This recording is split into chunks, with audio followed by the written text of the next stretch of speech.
Selamat datang di Beetle Channel, semoga kita bahagia.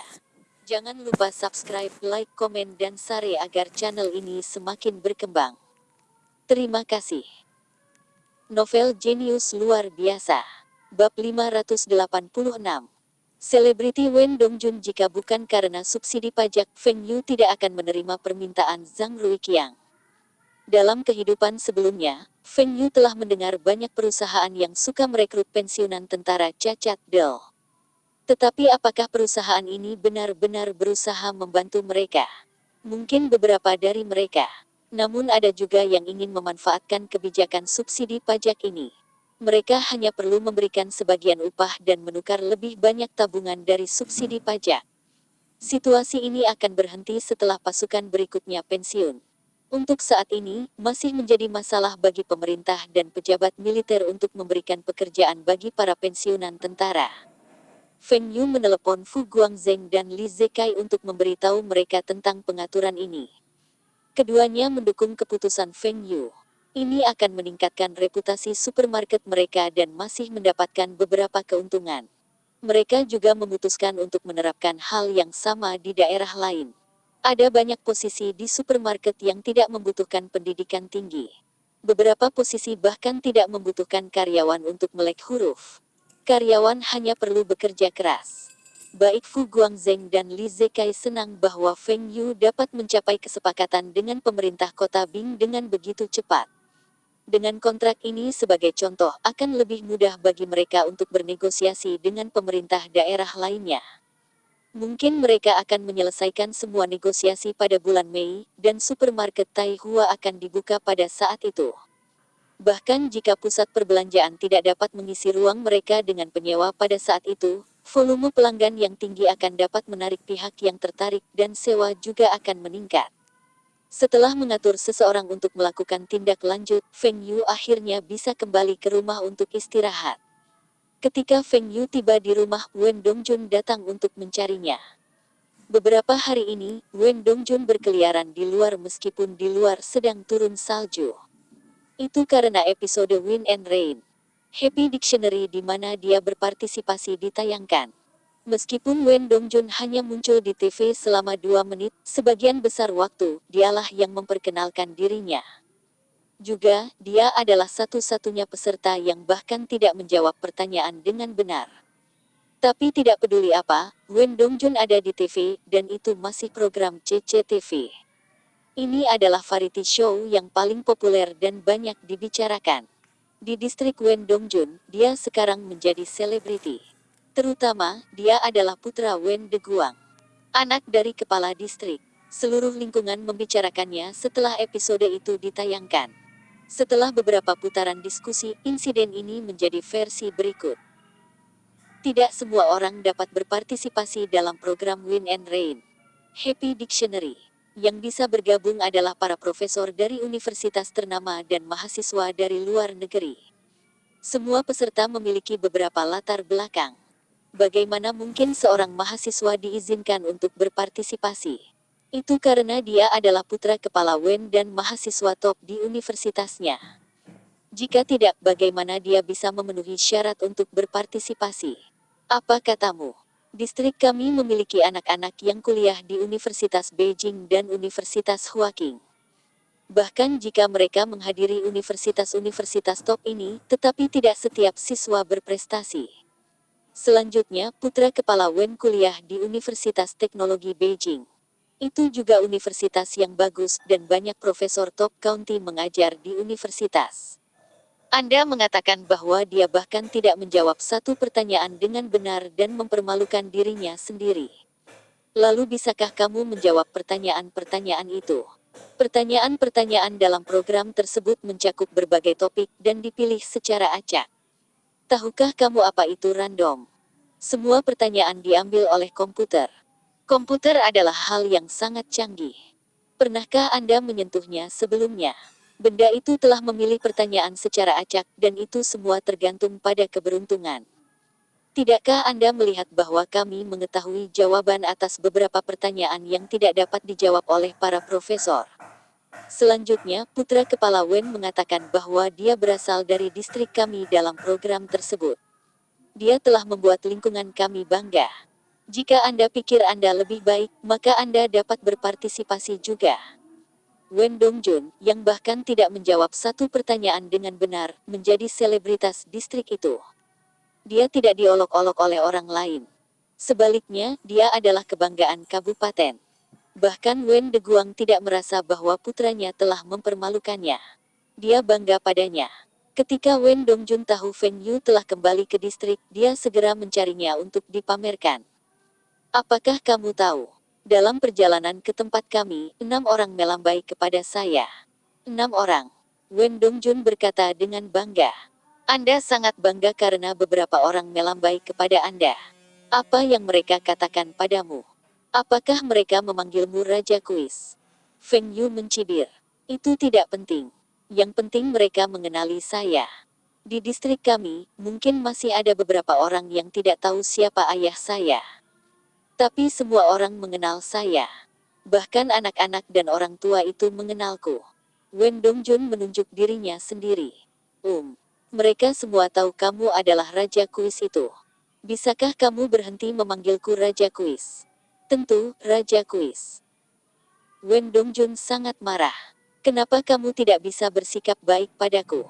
Saya ada di sana untuk membantu Anda, dan Anda masih tidak berterima kasih kepada saya. Apakah Anda tahu bahwa peringkat program telah melonjak karena saya? Surat kabar itu juga menyebutkan bahwa episode yang saya ikuti memiliki peringkat tertinggi. Peringkatnya bahkan lebih tinggi dari Zengda Variety Show CCTV. Wen Dongjun menekankan. Peringkat teratas. Bagaimana Anda tahu? Koran hiburan China. Apakah kamu tidak suka membaca koran? Anda melewatkannya. Aku tahu itu. Di sini. Ini adalah salinan surat kabar. Saya telah membawanya bersama saya. Wen Dongjun mengeluarkan salinan koran Compang Camping. WTF. Orang bodoh ini bahkan membawa salinan koran itu bersamanya. Feng Yu melihat kertas-kertas itu. Episode keempat Wind and Rain. Happy Dictionary memiliki rating tertinggi di CCTV. Ada perkenalan singkat dari semua peserta episode itu, termasuk Wen Dongjun. Tetapi meskipun peringkatnya tinggi, itu masih dari memecahkan rekor Zengda Variety Show. Ada lebih banyak saluran satelit sekarang, dan pemirsa TV memiliki lebih banyak pilihan. Memecahkan rekor Zengda Variety Show sebelumnya akan sulit. Tetapi untuk mendapatkan peringkat teratas pada hari itu sudah merupakan pencapaian. Ini membuktikan bahwa program itu sukses. Feng Yu ingin memanggil kepala Jia untuk memberi selamat padanya dan pada saat yang sama mengingatkannya untuk mengingat bantuan ini. Memiliki penempatan produk dan sponsor nama dalam program TV papan atas sangatlah bermanfaat. Uang yang diinvestasikan oleh Feng Yu tidak sia-sia. Bagus. Sekarang saya telah melihat artikelnya, apalagi yang Anda inginkan dari saya? Raja Kuis. Feng Yu bertanya. Kamu dekat dengan CCTV. Apakah ada kesempatan lain untuk tampil di program mereka lagi? Bantu saya mengatur sekali lagi. Mengapa tidak membiarkan saya berpartisipasi dalam Happy Dictionary lagi, dan kali ini Anda memberitahu saya jawabannya terlebih dahulu. Biarkan saya menghapus semua pertanyaan. Feng Yu mendorong wajah Wen Dongjun menjauh darinya. Jangan pernah memikirkannya. Anda benar-benar berpikir bahwa menjadi terkenal adalah hal yang baik. Apakah Anda tidak memperhatikan bahwa orang-orang melihat Anda seolah-olah Anda adalah monyet di kebun binatang? Wen Dongjun berhenti sejenak dan kemudian menjadi marah. Tidak heran mereka tertawa ketika melihat saya. Saya pikir mereka iri kepada saya. Mereka benar-benar memperlakukanku seperti monyet. Oh, apakah Anda tahu Liu Jichuan telah kembali? Catatan penerjemah. Liu Jichuan adalah orang yang membunuh beruang bersama Feng Yu dan Wen Dongjun di beberapa bab pertama. Dia berniat menyakiti Wen Dongjun selama perburuan mereka dan dihentikan oleh Feng Yu. Kemudian, dia bergabung dengan militer dan pergi. Bab 587. Kembalinya Liu Jichuan siapa? Liu Jichuan. Dia telah kembali. Bagaimana Anda tahu? Dia datang untuk mencarimu. Feng Yu bertanya dengan rasa ingin tahu. Rumah Liu Jichuan masih di desa, dan Wen Dongjun tinggal di distrik itu. Keduanya seharusnya tidak saling bertemu. Dia adalah salah satu prajurit yang pensiun dari dinas tahun ini. Dia telah kembali sebelum hari tahun baru. Ayahku memberitahuku. Era ini tidak seperti waktu sebelum Feng Yu kembali ke kehidupan sekarang ini. Di tahun-tahun mendatang orang-orang bergabung dengan militer di musim panas dan pensiun di musim panas. Sekarang, sebagian besar tentara direkrut di musim dingin dan pensiun dari dinas di musim dingin. Meskipun Liu Jichuan telah bergabung dengan militer pada tahun 1990, sebelum reformasi tentara pensiunnya dari dinas militer sama dengan mereka yang bergabung setelah perubahan. Liu Jichuan tidak hanya menjalani wajib militer selama 3 tahun. Dia harus menjadi perwira untuk masa kerjanya. Di unit mana dia ditugaskan? Polisi. Feng Yu bertanya. Ketika tentara pensiun, mereka dikirim kembali ke kampung halaman mereka, dan para perwira ditawari pekerjaan di kepolisian atau Badan Keamanan Nasional. Untuk distrik kecil, hanya sedikit orang yang akan bergabung dengan dinas militer, dan Liu Jichuan telah melayani militer selama beberapa waktu di unit yang sama dengan Paman Wen. Dia seharusnya tidak memiliki masalah memasuki kepolisian. Tidak. Saya pikir dia dikirim ke divisi peternakan dengan undian. Feng Yu. Menarik banyak. Bagaimana penempatan kerja seperti ini bisa adil bagi para prajurit? Apakah ini disarankan oleh Paman Wen? Pekerjaan divisi peternakan harus diperuntukkan bagi mereka yang dilatih di bidang itu. Setidaknya orang-orang yang ditempatkan di sana harus memiliki ijazah spesialis. Li Jichuan telah bertugas di militer selama bertahun-tahun, bagaimana dia bisa tahu tentang ternak? Apakah Anda tahu unit mana yang dia layani di militer? Prajurit apa dia? Feng Yu bertanya. Bagaimana saya tahu? Tapi mungkin aku bisa bertanya pada ayahku. Dia harus tahu. Mengapa Anda bertanya tentang ini? Anda juga ingin bergabung dengan militer. Wen Dongjun bertanya. Apakah kamu pikir aku akan pergi dan menyiksa diriku sendiri? Menjadi tentara. Mungkin itu impian banyak orang. Tetapi tentara mungkin tidak memiliki kesempatan untuk berperang. Kemungkinan besar mereka akan berlatih siang dan malam. Beberapa dari mereka bahkan mungkin harus memelihara babi di kamp militer. Feng Yu tidak memiliki niat untuk menjadi seorang prajurit. Tapi dia tertarik pada Liu Jichuan. Dia ingin tahu apakah dia telah berubah selama bertahun-tahun. Oh ya, Liu Jichuan dan beberapa dari mereka akan melapor ke divisi peternakan hari ini. Sudah cukup lama kami tidak bertemu dengannya. Ingin bertemu dengannya dan melihat apakah dia punya hadiah untuk kita. Feng Yu melirik Wen Dongjun. Kalimat terakhir adalah niatnya yang sebenarnya. Kabupaten itu tidak besar. Feng Yu dan Wen Dongjun berjalan ke divisi peternakan, dan butuh waktu kurang dari 10 menit. Itu adalah ide Wen Dongjun untuk berjalan. Dia ingin memverifikasi apakah orang-orang memandangnya karena dia monyet atau mereka kagum padanya. Tapi salju turun, dan tidak ada yang memperhatikannya. Kakak Chuan. Wen Dongjun sangat senang melihat Liu Jichuan. Bagaimanapun, perburuan pertamanya adalah dengan Liu Jichuan. Dongjun, Xiao Yu, mengapa kamu di sini? Liu Jichuan tersenyum ketika dia melihat mereka. Bukannya ia merindukan orang-orang dari kampung halamannya. Tapi dia merasa senang melihat seseorang dari desanya. Feng Yu tersenyum dan menyapanya. Dia melihat Liu Jichuan di sisinya. Dia melihat ada sesuatu yang berbeda tentang Liu Jichuan. Itu adalah perasaan. Itu adalah perasaan yang sama yang diberikan oleh salah satu pengawal Tuan Lu. Pengawal Tuan Lu telah pergi berperang dan telah membunuh orang sebelumnya. Mungkinkah Liu Jichuan pergi berperang? Dia telah membunuh seseorang sebelumnya. Kakak Chuan, kamu kembali. Mengapa Anda tidak datang dan menemukan saya? Aku akan pergi dan memberitahu ayahku untuk memindahkanmu ke departemen kepolisian. Ada lebih sedikit pekerjaan dan lebih banyak tunjangan. Itu lebih baik daripada menghadapi ternak. Wen Dongjun berkata, mengabaikan fakta bahwa dia berada di divisi peternakan. Liu Jichuan tersenyum. Tidak perlu. Sebenarnya, saya di sini hari ini untuk menyelesaikan dokumen. Saya tidak ingin bekerja di distrik. Mengapa? Apa yang akan kamu lakukan kalau begitu? Wen Dongjun bertanya. Jika Liu Jichuan tidak bekerja, bagaimana dia akan menghidupi keluarganya? Terus menjadi petani seperti ayahnya. tetapi bekerja di divisi peternakan lebih baik daripada menjadi petani. Ayah Liu Jichuan telah mengolah beberapa lahan kosong bertahun-tahun yang lalu. Dia menerima cukup banyak ketika dia mengembalikan tanah itu kepada pemerintah. Meskipun dia tidak pergi dan bertani di Rusia, dia adalah salah satu yang pertama di distrik itu yang membangun rumah kaca. Keuntungan tahunannya juga cukup bagus. Liu Jichuan ingin membangun rumah kaca seperti ayahnya. Tapi dia bisa melakukan ini ketika dia selesai bekerja di divisi peternakan. Komandan perusahaan saya telah mendirikan perusahaan keamanan swasta di Shenyang. Dia ingin aku pergi untuk membantunya. Feng Yu terkejut. Ada perusahaan keamanan swasta sekarang. Tapi apa yang bisa dilakukan Liu Jichuan di perusahaan keamanan swasta? Dia mungkin ditipu untuk melakukan kejahatan. Perusahaan keamanan swasta. Apa fungsinya? Feng Yu mengerutkan kening dan bertanya. Jadilah pengemudi untuk beberapa bos dan pastikan keselamatan mereka, Del.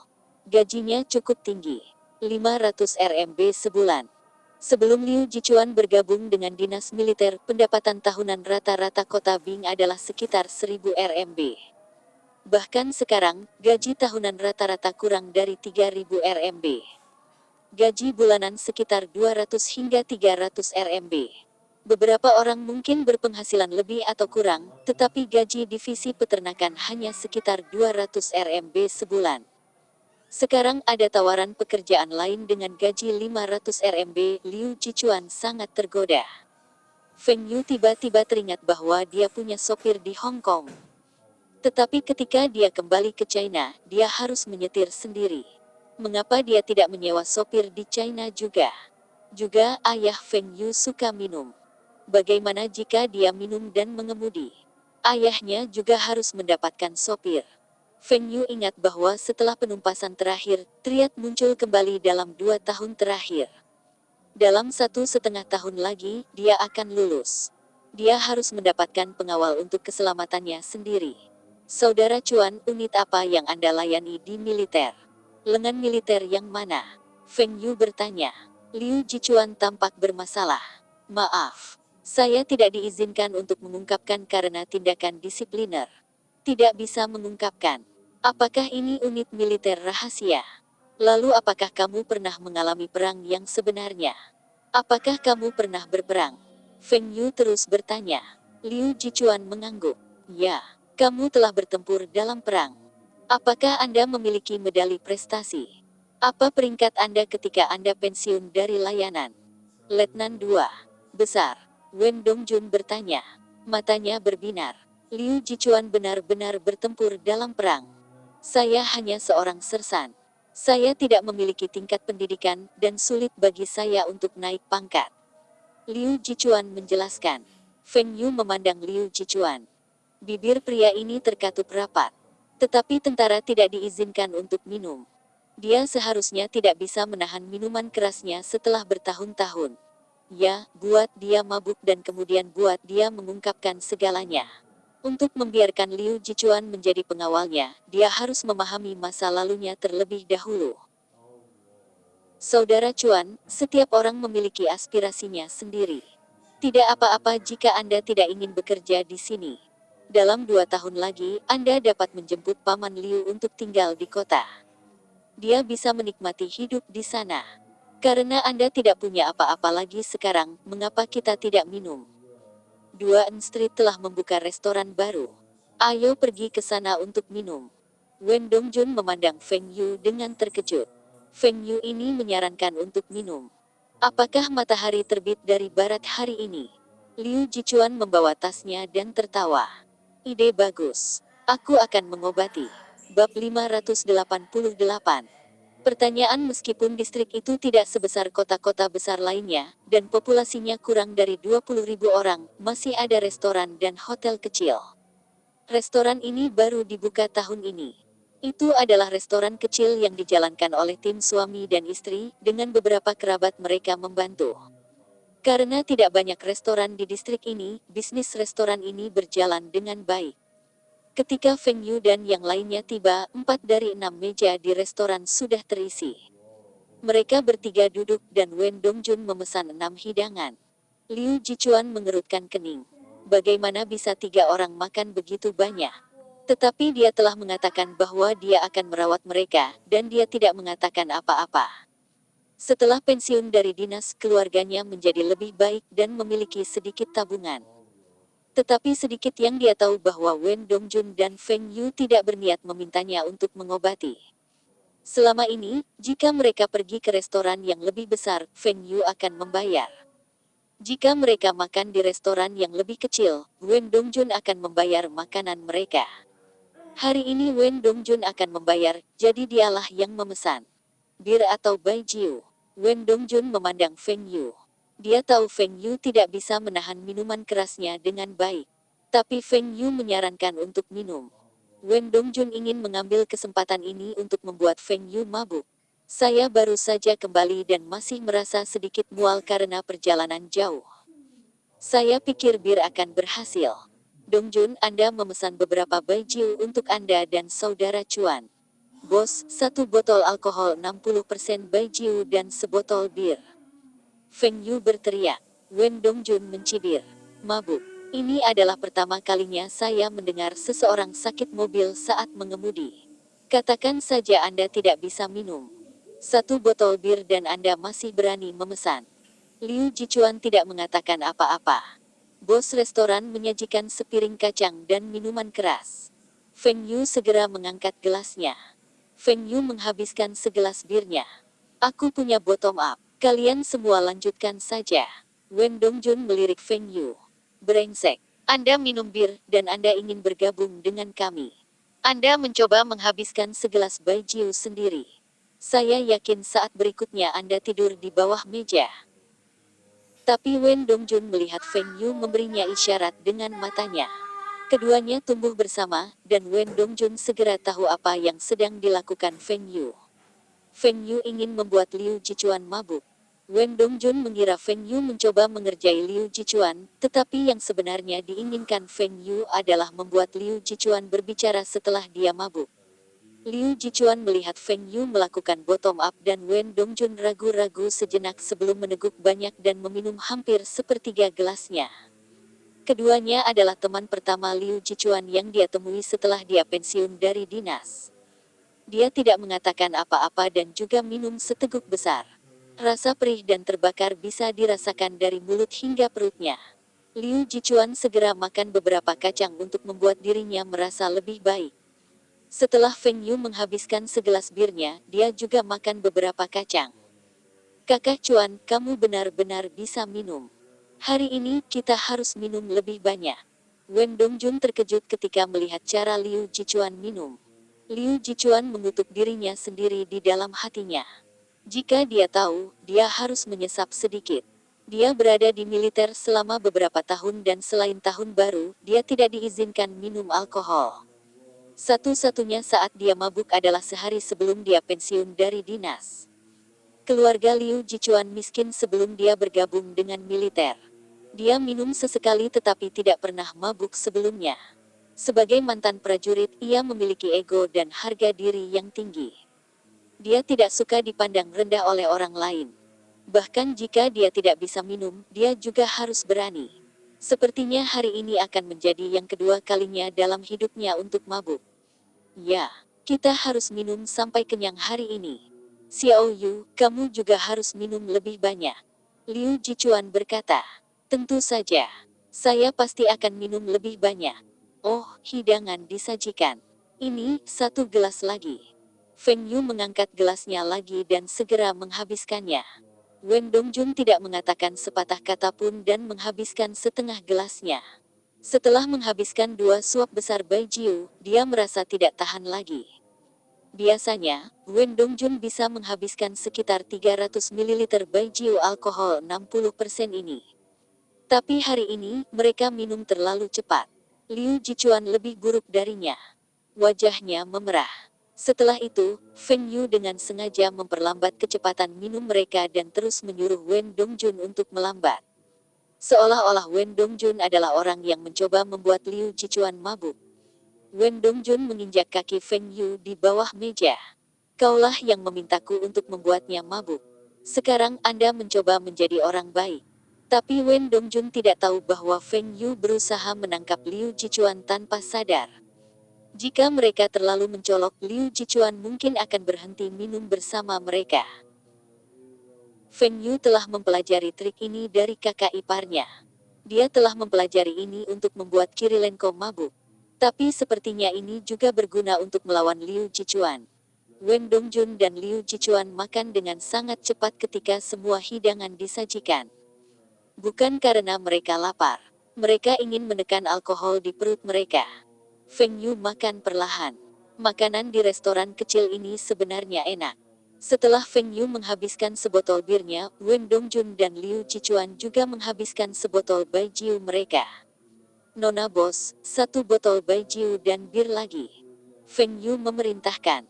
Wen Dongjun berada di batas kemampuannya. Dia menatap Feng Yu. Mengapa mereka masih minum?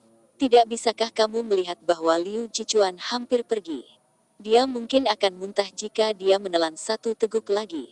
Feng Yu dengan senang hati mengisi gelas mereka. Dia sangat pandai menuangkan minuman untuk orang lain. Ayo, saudara Chuan, sudah lama sekali kita tidak bertemu. Aku akan bersulang untukmu. Feng Yu tanpa malu-malu berkata dan menghabiskan segelas birnya. Itu hanya 2 botol bir, dan dia tahu dia tidak akan mabuk. Liu Jichuan memaksa dirinya untuk menyesap baijiu. Dia terengah-engah setelah itu. Dia berusaha untuk tetap sadar. Kakak Chuan, apakah kamu masih ingat kita bertiga pergi berburu? Feng Yu bertanya. Wen Dongjun dengan bersemangat berkata. Ya, aku bahkan berburu bir. Feng Yu memutar matanya. Apakah itu kredit Anda? Jika bukan karena Liu Jichuan, keduanya akan dibunuh oleh beruang itu. Wajah Liu Jichuan merah padam dan menjawab. Tentu saja. Bagaimana aku bisa melupakannya? Feng Yu menatap mata Liu Jichuan dan bisa melihat dia mengingat kejadian hari itu. Tapi Liu Jichuan terlalu mabuk dan Feng Yu tidak tahu apakah dia menyembunyikan sesuatu.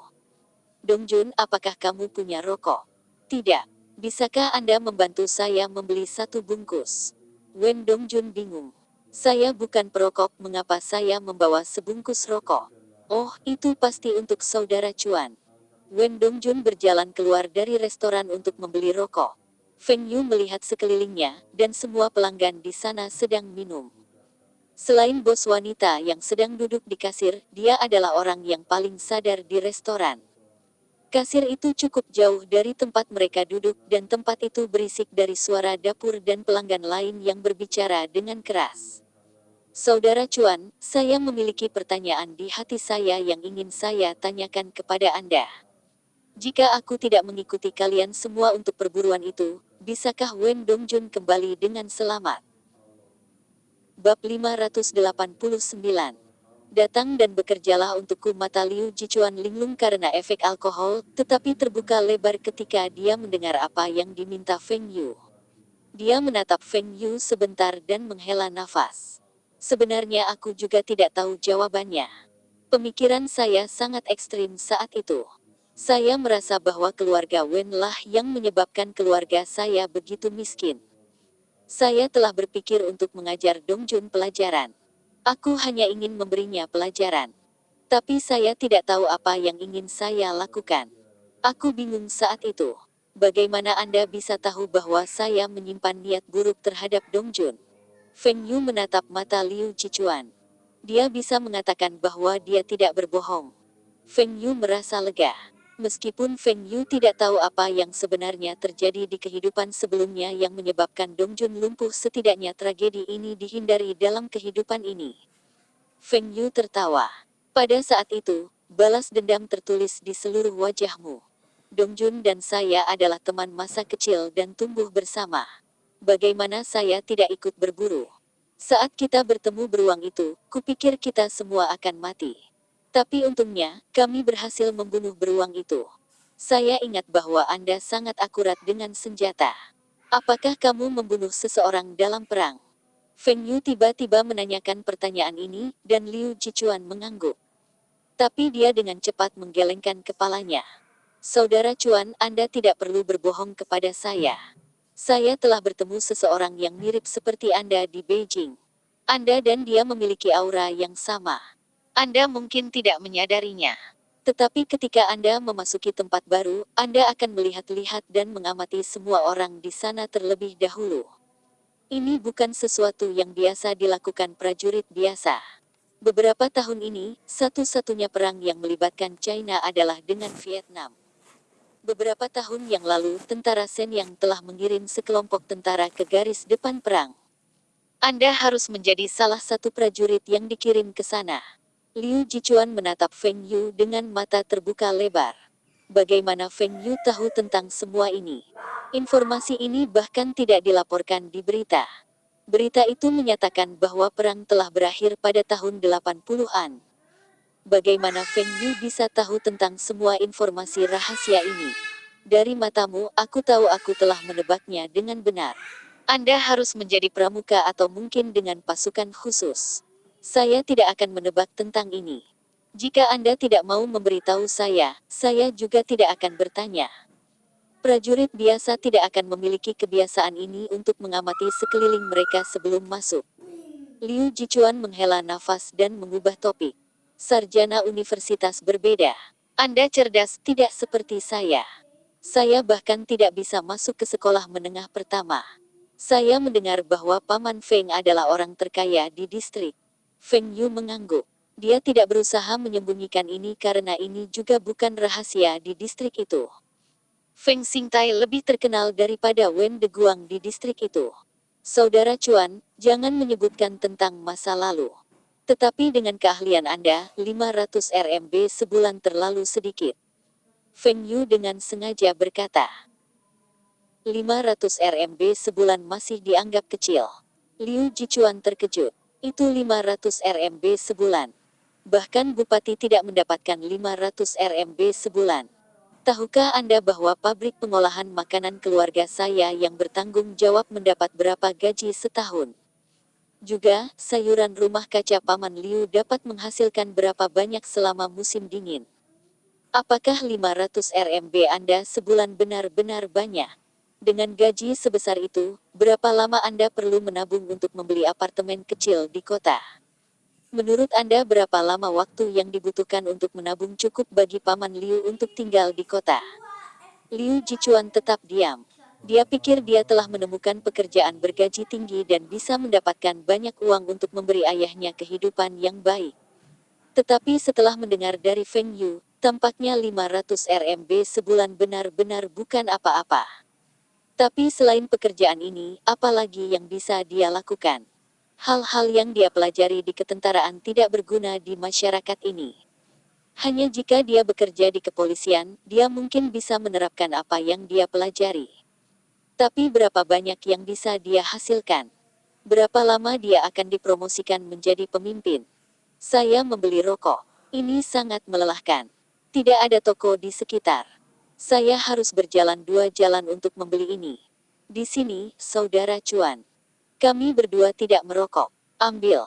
Wen Dongjun meletakkan bungkus rokok di depan Liu Jichuan. Liu Jichuan juga telah berhenti merokok. Merokok dapat mempengaruhi staminanya dan kecanduan dapat mempengaruhi misinya. Tapi hari ini, dia tiba-tiba ingin merokok. Dia menyalakan sebatang rokok dan mengisapnya sebelum mulai batuk. Wen Dongjun tertawa dan bertanya, "Apa yang kalian berdua bicarakan? Aku sudah pergi begitu lama, dan kalian berdua bahkan tidak menyentuh kacamatamu."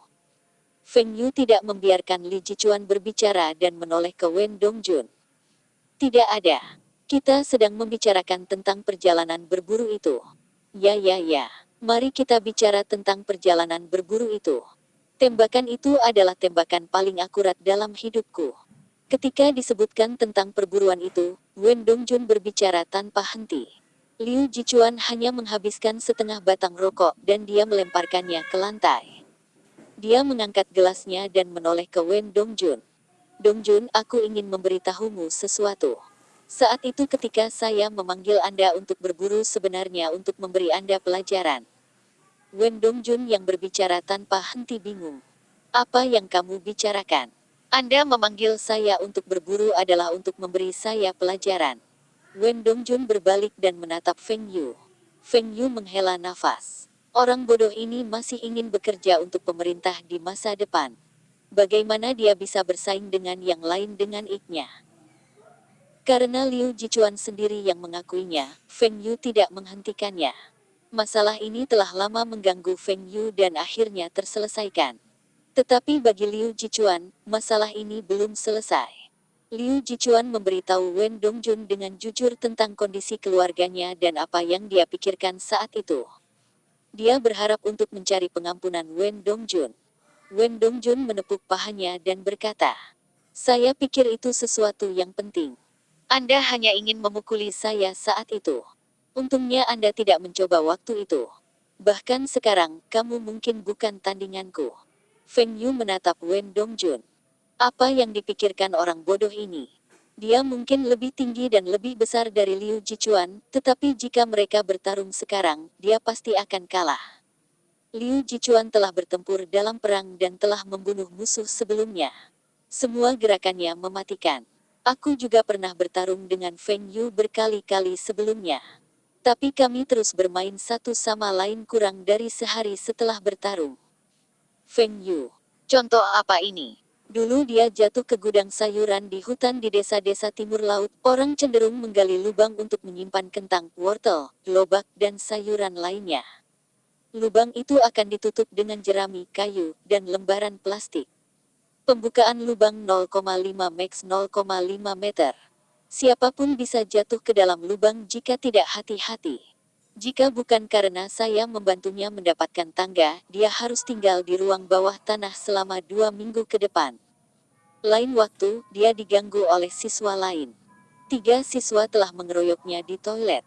Jika bukan karena saya, dia mungkin akan menangis karena dipukuli oleh mereka. Ada kejadian lain ketika dia jatuh ke dalam lubang es.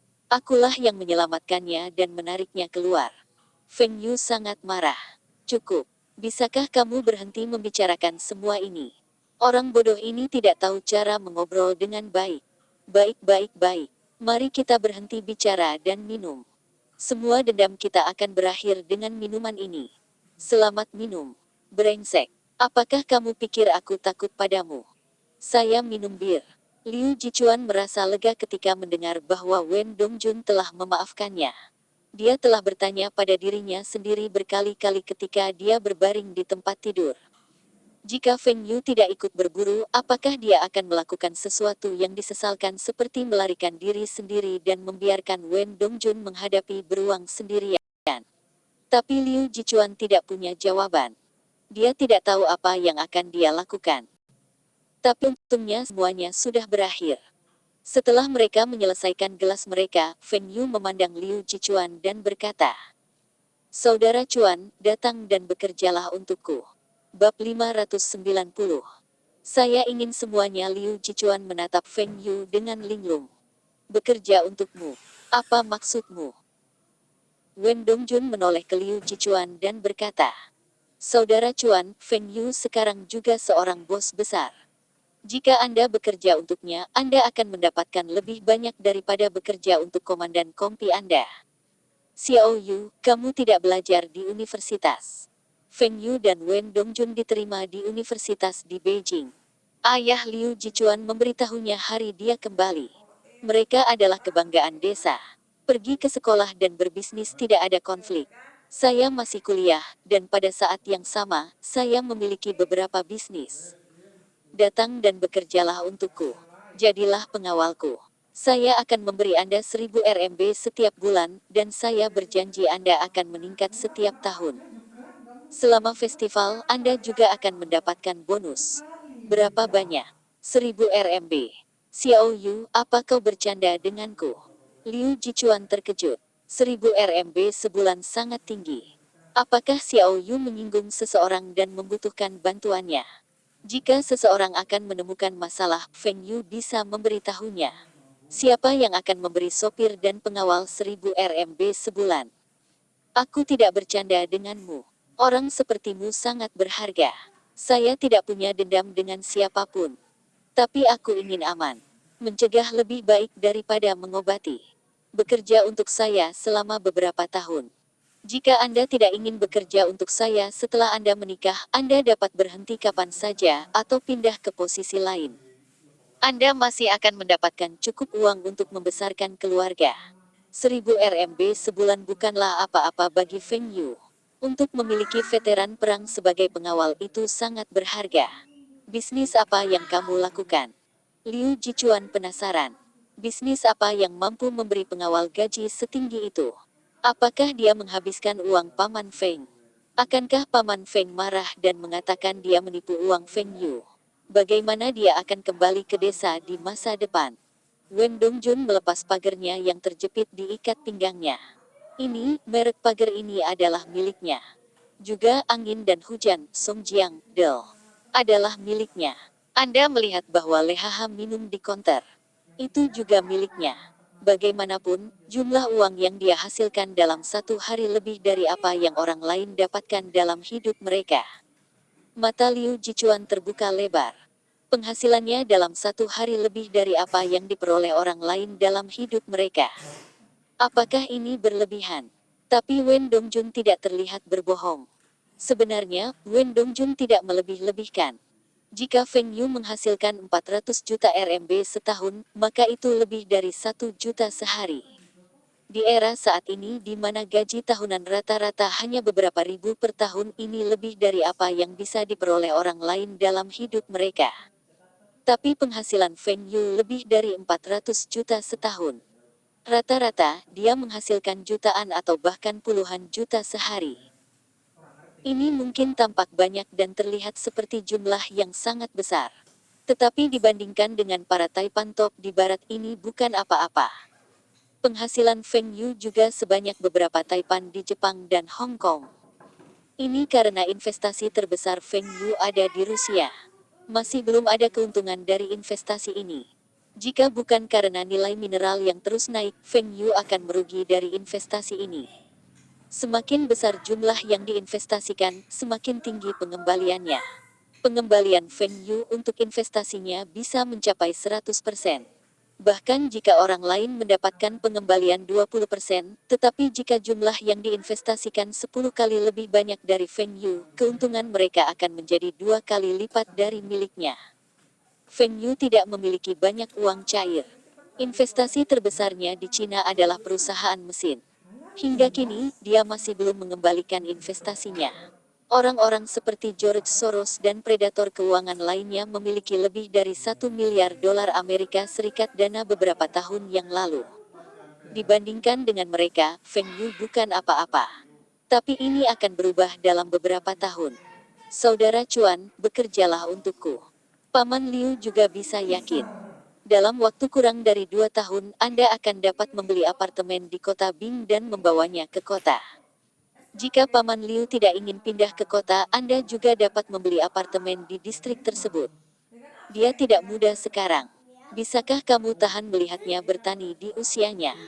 Feng Yu menyebut ayah Liu Jichuan dan Liu Jichuan memiliki pandangan bermasalah. Tapi saya sudah berjanji kepada komandan kompi saya.